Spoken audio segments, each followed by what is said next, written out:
Okay. Okay, so I have put like couple of like notes. Thank you. Yeah, thank you for Notes, but it's I will talk more about them. It's just like for me not to forget anything because I was like Yes, thinking sure. about the question. So it's just like a bullet point so I don't forget about stuff. So I've looked into your into this link that you provided, the merge request that was merged. And just so we have the similar language. Yes. So when we talk about, if you talk, especially with AI people, about foundational agents, they may ask like, what do you mean? Or they may misunderstand you. Because what we call foundational agent and what Duo Planner is this agent in the like chat window that's always available. Yes, so that's available. It has like GitLab, GitLab Tanuki icon, and that's like managed by GitLab and like provided by GitLab. So if you say foundational agent, they will ask like, do you want to put it in chat? So just so you know what.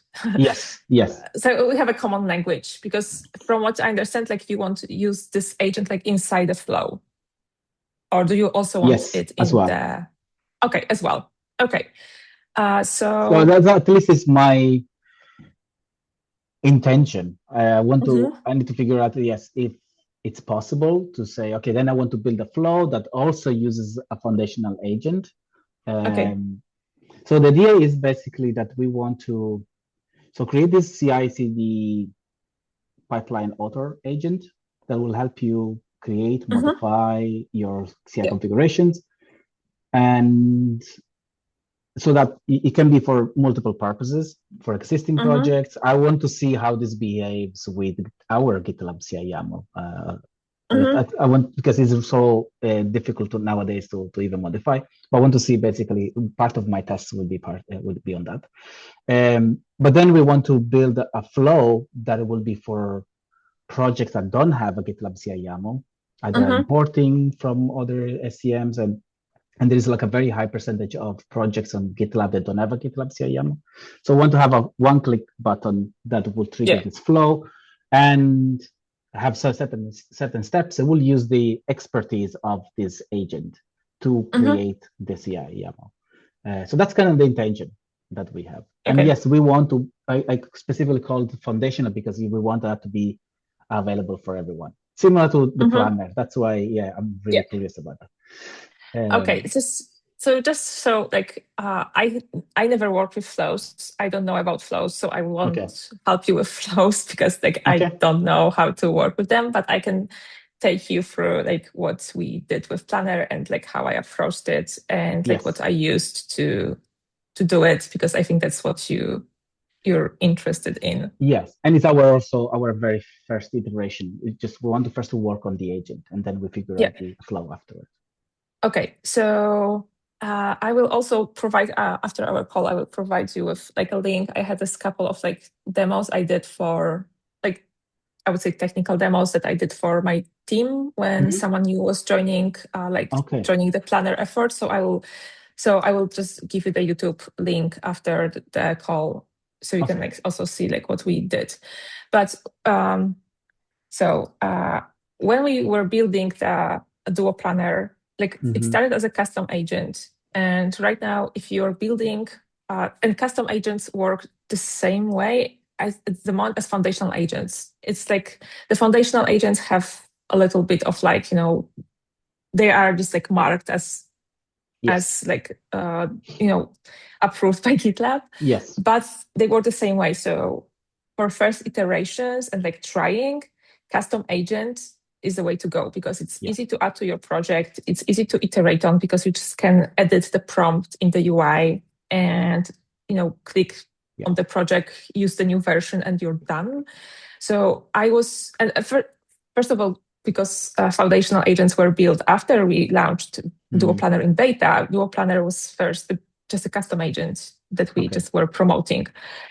So I was using the custom agents like workflow, like custom agents as a way to test a lot, and basically till like with G8 I was using this as a way. So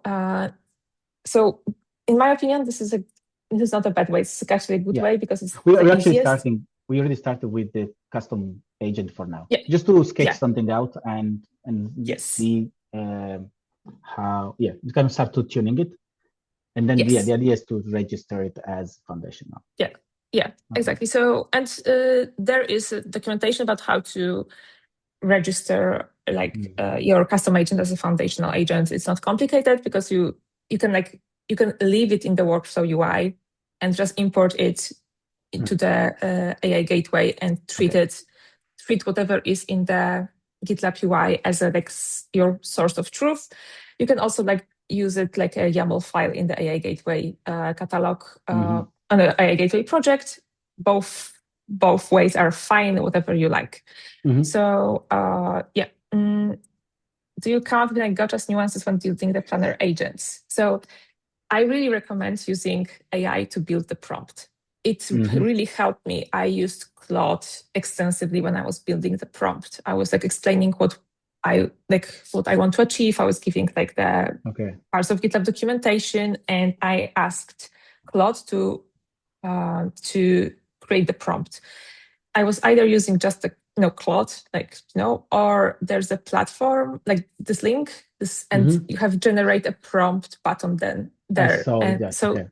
So you can use this as well. But I was using extensively, the whole Duo Planner prompt was me working with Claude in an iterative way to create the prompt.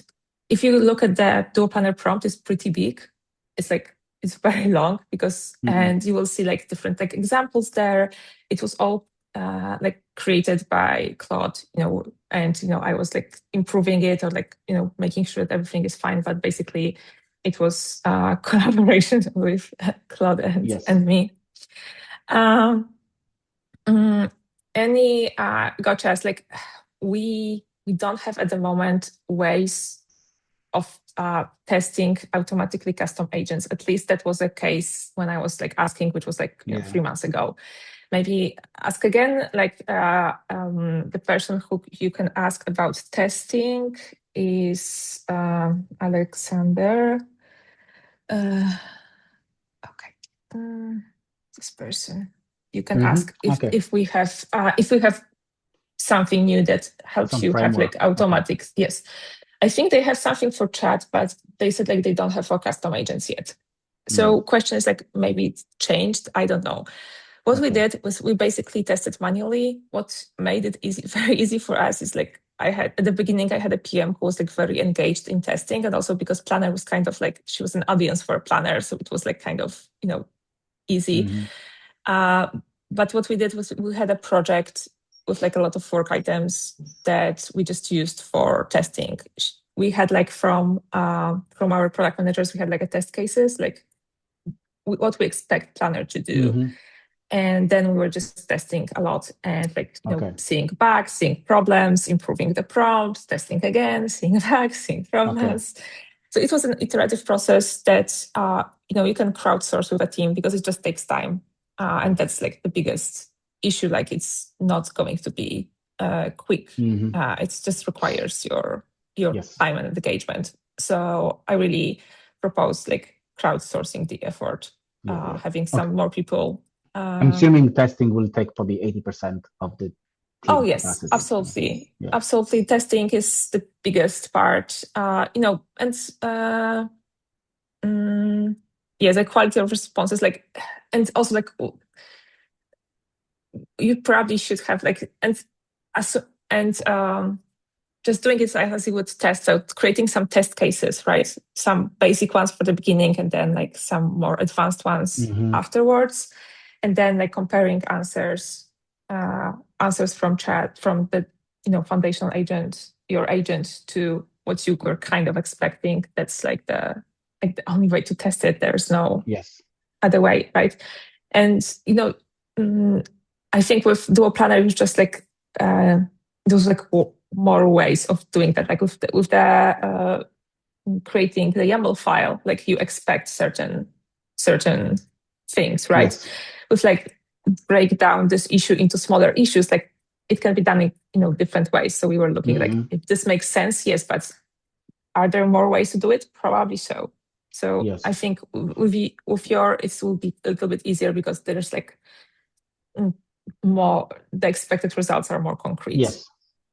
And did you end up, like, as you were iterating on it, taking more kind of opinionated approaches? Like, okay, how to break down an issue into tasks? Like, did you end up instructing the agent to be more opinionated? I don't know. We ask it to like rely on like known PM frameworks, like use. So like we assume that in the model knows about like popular PM frameworks. So Okay. and it was true, like because we have questions about like particular frameworks, it could use it. So Okay. so it was not like very opinionated.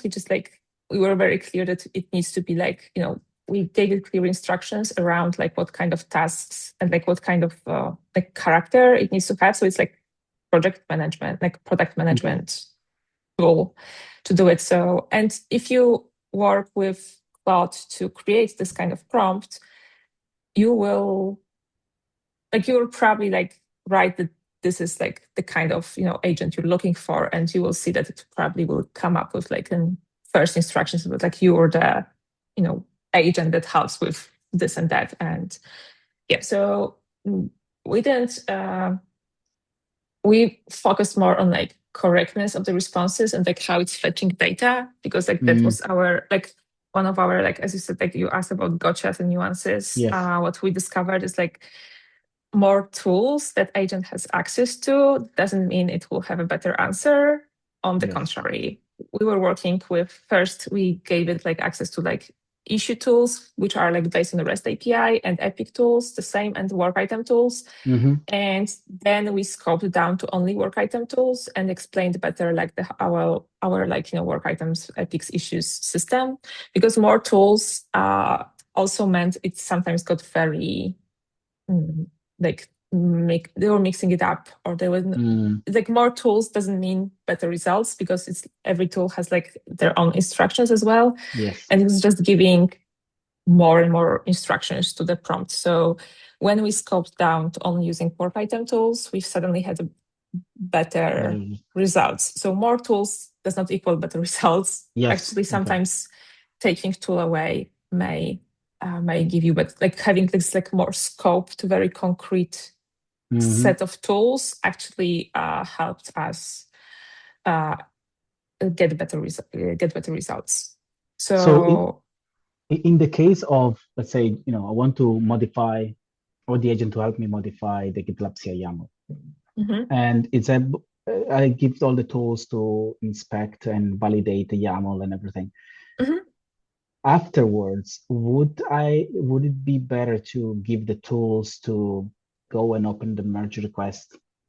And so our UX will be like, yes, once you have everything modified, you want to,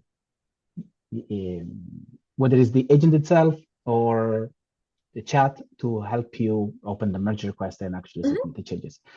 Would it, according to how the framework works today, can a foundational agent delegate to the Duo workflow to actually open a merge request and everything, or are there going to be tools that I have to give to the agent, like to interact with the merge? Tools that you have to give to the agent to interact with GitLab so system. It can't kind of delegate the works. Okay, I have these changes, I'm going to delegate to another foundational agent, which is the Duo at the moment agent. No. At the moment, from what I know, it's not possible to do it like this.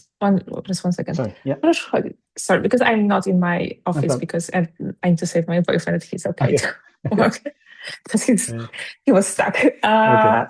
So right now you need to give tools to the agent to do stuff for you. So for example, in your case, it would be, for example, like blob search, because it would need to look for like a file.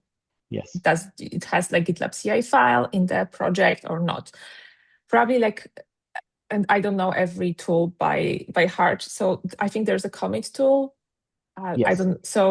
like creating and then committing like a file and then probably creating a merge request, but that's not a lot. Like what I mean by a lot is like at the first version, we had like, I don't know, probably more than 20 tools in our planner. Then we scoped down to like less because we removed epics and issues and we only used work items. So what I heard is like, if you give like, dozens of tools, that's when sometimes it's problematic because it has like too much to choose from. But if it's like, up to, and this is like a number from like, I would say up to like, I don't know, 15 tools or like 20 tools, it should be fine. Like agentic chat has access to all the tools and it can do stuff. So I would say just like, don't worry if you have 3 tools or 4 tools or 5 tools or even 10 tools. It's just like if it goes, over like that really dozens, then then maybe do we need all of them? Like ask yourself, do we need all of them? Yeah. But like adding like it's just like over a certain line, there's like, okay, we can like you can see a degradation, but it's I would say like if it's 20, I would like think about it or just like, I don't know. But if it's like 5 or 10, I think that's fine. Okay. Because in the Duo workflow, when you ask to make some changes, you can actually plan the changes and then do the changes and implement the tests. So each agent has a very specific subtask, and I believe that each of them will have their own specific tools they can access to. So I was thinking whether we could design the CI agent to actually stop at the point of, okay, I generated the changes. Now I want to delegate the rest to another foundational agent. So, it's very scoped down to what it can actually do with a limited set of tools. But there's a question to like AA teams if they are seeing this kind of like extensions of foundational agents in the future. I'm telling you what are you dealing with right now? Like sure. what this foundational agent can do for you at the moment. Okay. What is it? Okay. How I test various iterations? Well, I test them manually. So my main flow was first testing on GDK. I had like a project on GDK that I was testing with. If I was happy with the results, or like by the end of the day, if we were like in a more iterative like moment, I was just adding them to as a custom agent to like we had a project that was like only for testing this, and I was like giving like I was naming it like this is the Duo Planner version 5, 6, 7, 8. Adding like a date and description so it's like clear, and then we were testing on our. So you had multiple versions, like yes, and I had multiple versions, and we were testing, and sometimes I was like, oh, this version is really bad. I tried something else and it didn't work out. And let's go back to the previous version and iterate on that. That also happened multiple times. I really recommend crowdsourcing, like having a clear instructions and having people who are doing that. If you look into this spreadsheet that I linked, we had like test cases which were like little prompts. It was from RPM. I generated some with Claude, some just came up with, and we were just testing. And every link is like result of the test. If you if you see like those issue with testing results, you will see that first is like version of the prompt we were using. So it's like we started with like V4 and then there was like V6, and we were just testing a lot. And then we were just posting results in the issue, so our PM can also like look at those and see if because we were just giving the stars as like a very subjective thing, but we just wanted to make sure that we have any like data. So yeah, that's how we were doing it when we were preparing to GA. We were just having like those kind of test cases and this kind of approach. And yes, we were doing custom agents, and only when we were just happy with the results, we were updating the foundational agent prompt, because then we knew it's going to our customers. So we want to make sure that we are actually improving. So that's why testing custom agents was very helpful, because we could test only on our project. And once we were happy, we could go further. Makes sense. I'm looking versioning. Oh yes. Okay. I think versioning you said is manually. So at the moment. Yes. Okay. So when we started, adding custom agent was very simple. We just added the project, and right now we need to go for a group, the top level group, to enable custom agent for the project. So question is do you want to start a new group so you can add those custom agents yourself? Okay. This is the one thing. Right now it's you have versions, but I don't know if you can go back to a version. So I was just creating new custom agents because it was easier to pick, right? So because all the custom agents are in this picker for a project, so you could really see. So versioning is informative, but I don't know if you can go back to a version. If you probably not, if you're using custom agents, you're just using the newest version. So yes, I used the easiest version of versioning, which is title and date in this. So you will have multiple versions that you can select and to do your test. Yes. But then once you are happy with the final version, you update the foundational prompt. I will share my screen real quick, and I will just show you how it looks like for. So this is.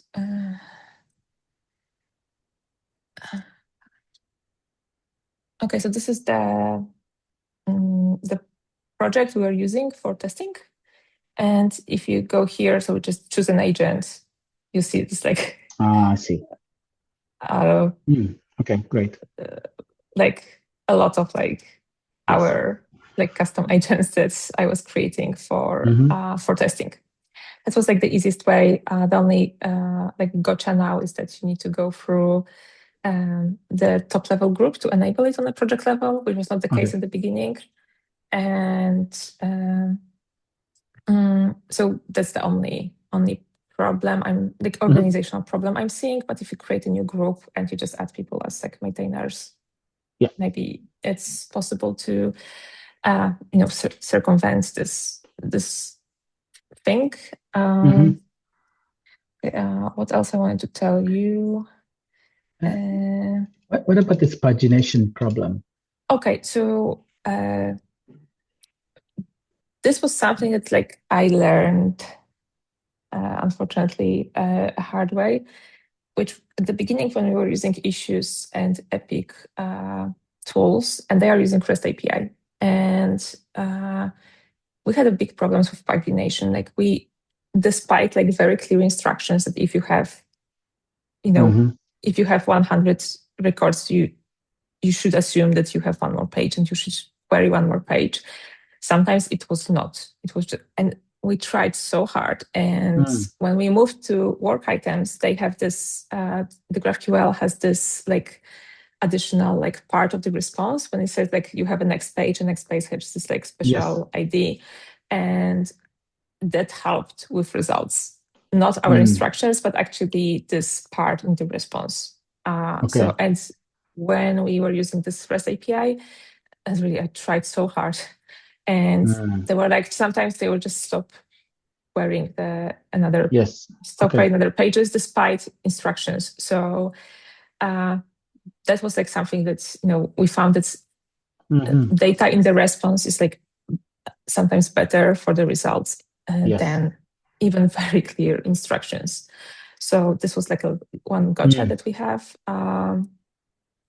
This is also why we also moved from using issues and epics to using only work items. Okay. First, that was not our idea. First chat did it. They moved to using only those. And we just kind of copied their approach, but it was really beneficial for us to move, because it was way less tools. We went down with I think we were 10 tools less. and also we get rid of the pagination problem. So nice. That was the thing. Other thing that we are running a little bit into now is the model that you're using, because we were mostly testing on Sonnet. And for example, right now the default for agentic chat and also foundational agents is Haiku. And Haiku is just like fast, cheap, and sometimes stupid model. And it's not like, we know that they have the correct instructions, we know that they have correct data, and sometimes it goes rogue and does stupid stuff. So there is discussion to maybe not make Haiku a default model, and can we like kind of make other, like specify that some foundational agents work better with a model, so like user can choose, but the default is, for example, Sonnet, not Haiku. But just be aware of this. Like you can sometimes, like for whatever reason, you have worse results. Well, look at the model. If you're using Haiku, that's why, maybe. Or so just something that you need to be aware of when you're working with this. And the thing that I've said before, more tools does not equal better results. In every case, sometimes the opposite.